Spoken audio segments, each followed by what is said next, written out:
Inda maday na nako. Bigit.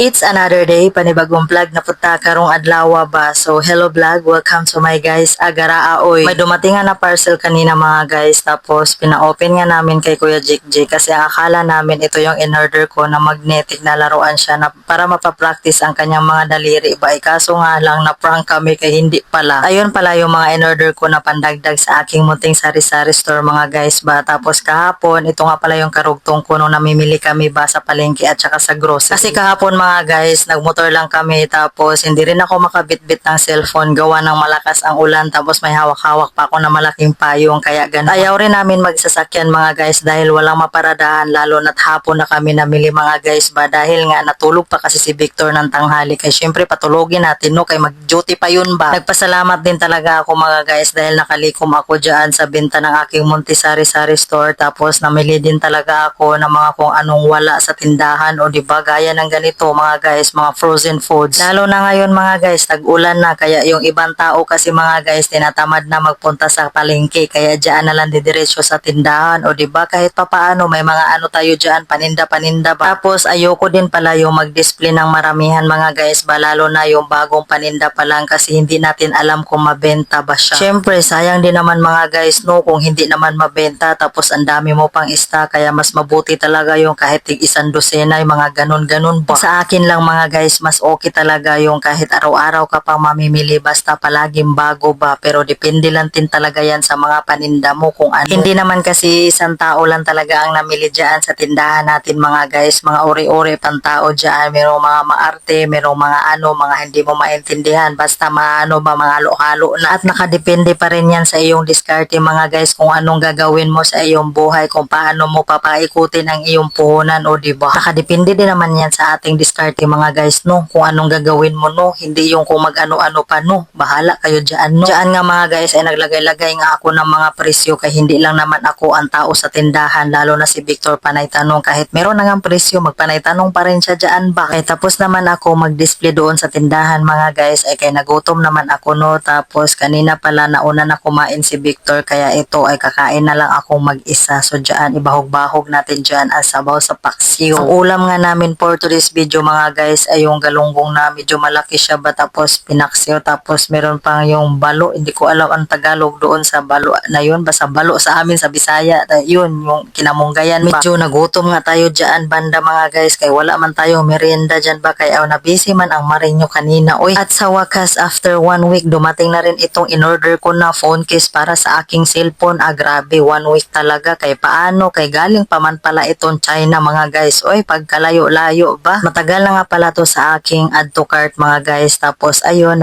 bigla silang nag-sell kaya ito kay mura lang naman kasi ang mga phone case sa iPhone diba kaya ito place to order na.